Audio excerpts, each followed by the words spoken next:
NBC 39 News at 10 is brought to you by Physicians Quality Care, where we treat you like family. 2 locations, open 7 days a week. Now, from your hometown news team in the heart of downtown Jackson, this is NBC 39 News at 10. A line of severe thunderstorms moving into West Tennessee tonight. Good evening and thank you for tuning in to NBC 39 News. I'm Meredith Mitchell. Josh has the night off.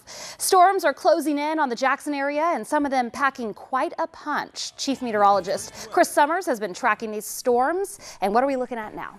Yeah, we have a severe thunderstorm warning in effect for much of West Tennessee here. The severe thunderstorm warning for Madison County goes until 11 o'clock. You can definitely see a line of strong showers and thunderstorms now coming through Union City, Paris, even Camden, getting to Carroll County and Gibson County. Right on the leading edge of these showers and thunderstorms is where we're seeing some damaging winds. Have been reported wind gusts in parts of Illinois where these storms have actually come from as high as 80 miles per hour. We're going to see wind gusts probably from 60 to 70, maybe up to 80 miles per hour. Again, right along the leading edge of these showers and thunderstorms. Also heavy rain potential too. The areas of the reds and yellows indicating the heavier rain we could be seeing. They're moving pretty quickly though, so by 11 o'clock, maybe 11:30, majority of the heavy rain will be moving down to our south and be just left over with a few showers in the forecast. But it was a hot one today, and that heat advisory continues into our Friday as well. Feel like temperatures feeling more like 105 to maybe high as 115 degrees across West Tennessee, and looks like the heat and humidity are going to hang around as we get into the weekend as well. Take a look at our forecast for your Friday. 78 to start today, mostly sunny skies around 7 o'clock in the morning, partly to mostly sunny skies by the afternoon.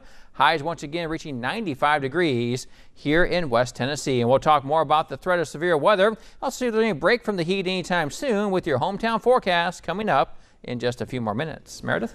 Well, as you just heard from Chris, temperatures continue to heat up across West Tennessee, and working outside can be a hazard. NBC 39's Jackson Overstreet spoke with construction workers across the hub city who are trying to beat the heat. It's been tough. It's real hot. Humidity's up. For Ben Carmack and his crew, a major aspect of beating the heat is to know when to stop and take a break. The shade and the water and just pacing yourself. You can't overdo it out here, especially this time of year with this kind of heat. Carmack says that he prepares for days when there's going to be extreme heat by making sure that his workers have access to a lot of water. All the trucks have water, and we encourage our guys to bring their own, but all of our trucks have water so they can get it throughout the day. Road workers aren't the only ones feeling the effects of the heat. Mechanics at the TDOT Regional Office Garage are also fighting the hot temperatures. It's pretty rough. I mean, just it takes a toll on you, and you can go down quick if you're not careful. TDOT has their workers stay hydrated and use cooling towels to combat the heat in both the garage and out on the roads.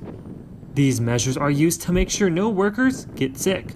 Well, heat-related illnesses are, very serious. Heat exhaustion or heat stroke, and we just want to make sure that our guys are staying hydrated and taking those small breaks and working slower than normal than if it was just a normal, warm day versus a hot day. In Jackson for NBC 39 News, I'm Jackson Overstreet.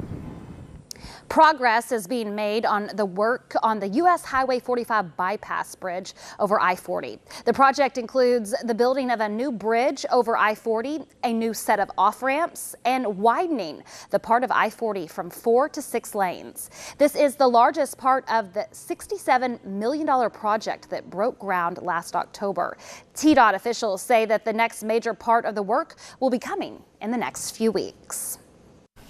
The next few months, it's really going to be moving, pretty quickly. We're going to start tearing down probably middle of August, September, tearing down the rest of that 45 bypass bridge. So therefore, the traffic will be shifted to the new part of that bridge so that they can then begin building the inside part of the bridge. Lawrence says the entire project should be completed by June of 2021.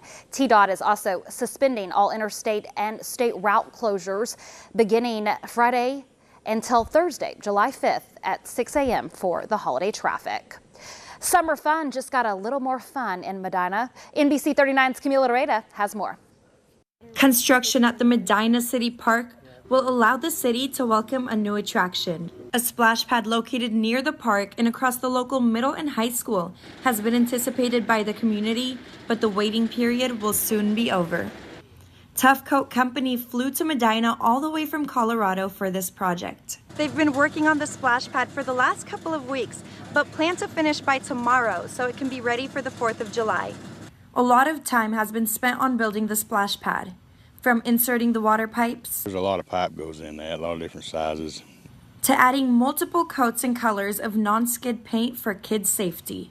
We'll finish the medium blue, we'll pull the tape, do any kind of touch-up, and say we're out of here and give us our thank yous. It has got a lot of attention from the community, being the first of its kind in the city.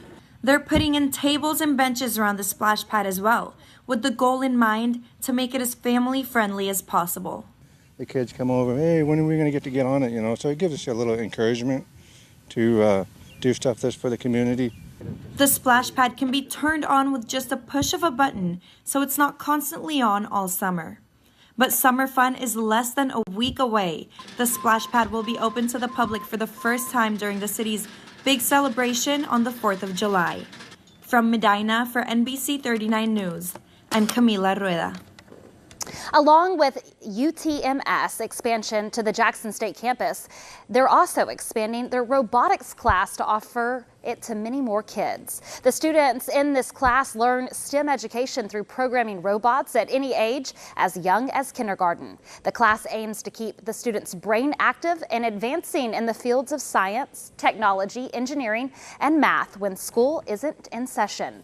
It's fun-oriented, and everyone's favorite day is Robo Battle Day, when they battle their bots. Instructor James Swinger says he used to bring his son to the class and realized that the impact that hands-on learning has on students. Probably the number one thing is that when they have fun doing this, then they associate science and technology with fun, rather than something they have to do in school like math and science, pure math and science. It's actually the hands-on things that help them more than anything. The advanced class will take place the week of July 23rd, and it's only offered to the Jackson State campus. If your kids have already taken the first class and are interested in the next level, you still have time to sign up. Millions of travelers are expected to fly over the 4th of July holiday. The TSA says it could screen more than 28 million passengers and crew members between today and July 9th. The wait shouldn't be too bad, though, for pre-check passengers. Over Memorial Day weekend, TSA pre-check lanes had a wait time of 10 minutes or less. The agency is developing different X-ray machines and screening lanes with hopes of shortening security lines. And Kohl's kicking off its seasonal holiday hiring earlier than ever before. The retailer is opening up the application process for back-to-school, fall, and holiday jobs at hundreds of stores nationwide. The news comes as retailers are competing in a tight labor market. Kohl's hopes to grab top talent before it's too late. The company also says it will offer seasonal workers competitive wages and other benefits. Well, Amazon is slowly taking over online retail. According to an eMarketer estimate, 40% of all online purchases this year will be made on Amazon.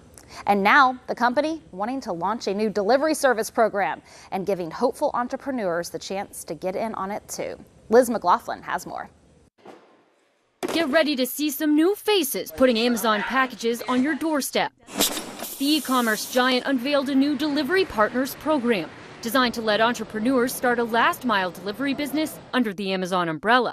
Individuals can start their own package delivery business with as little as $10,000 and earn up to $300,000 operating a delivery fleet of 40 vehicles. Emblazoned with the Amazon logo, partner vans would pick up packages from one of Amazon's 75 delivery stations. Driving the decision are increased shipping costs and the risk of relying on external companies such as FedEx and UPS. But Amazon says it does not intend to replace them. We have great partnerships with traditional carriers as well as small and medium-sized businesses that are already out today making package deliveries on behalf of Amazon. And despite that reassurance, FedEx and UPS stocks dipped slightly after the announcement. UPS released a statement saying, in part, UPS closely monitors customer and competitor announcements, but we do not speculate on the likelihood of their success nor potential impact on UPS's business. UPS is confident in its strategies. The Amazon Delivery Partners program will bring more of the cost and customer service within the company's control. Another expansion in Amazon's growing logistics network, which delivered more than 5 billion packages last year. Individuals interested in the opportunity can learn more at logistics.amazon.com. The company also said there is a special incentive for military veterans interested in this opportunity, with Amazon committing $1 million to cover startup costs for their own package delivery business. Well, in some medical news tonight, updated guidelines on the risk of osteoporosis suggest women 65 years and older be screened with a bone measurement test to prevent fractures. The U.S. Preventative Services Task Force also suggests screening postmenopausal women younger than 65 if they have an increased risk. For patients with hip fractures, a new study finds that spending more time in rehab may not lead to better long-term health. Researchers tracked patients who spent an average of 31 days in nursing homes after hip fractures compared with those who spent 25 days. The shorter treatment led to slightly better outcomes. And a new study from the Centers for Disease Control says substantial numbers of people with HIV are unaware of their infections because they were not offered testing by their clinics. The CDC recommends people at high risk, including gay men and drug users, be tested for HIV at least once a year. And that extreme heat affecting much of the nation is especially dangerous for the elderly. The National Institute on Aging says that aging bodies are less likely to respond well in high temperatures. Also, some medications common among older adults can lower the body's natural ability to sweat and cool down. Experts say elderly neighbors and family members should be checked on to make sure that they have adequate air conditioning or fans and are staying well hydrated. If possible, older people can seek relief at shopping malls, libraries, or a movie theater. Well, still to come on NBC 39 News, police in Maryland say they have a suspect in custody after multiple people were shot at a newspaper in Annapolis. More on the latest mass shooting coming up. And a line of strong showers and thunderstorms making their way through West Tennessee. Temperatures made it into the 90s today. 94 degrees are high. Heat index values into the triple digits. More of the same over the next several days. We'll talk about it when we come back.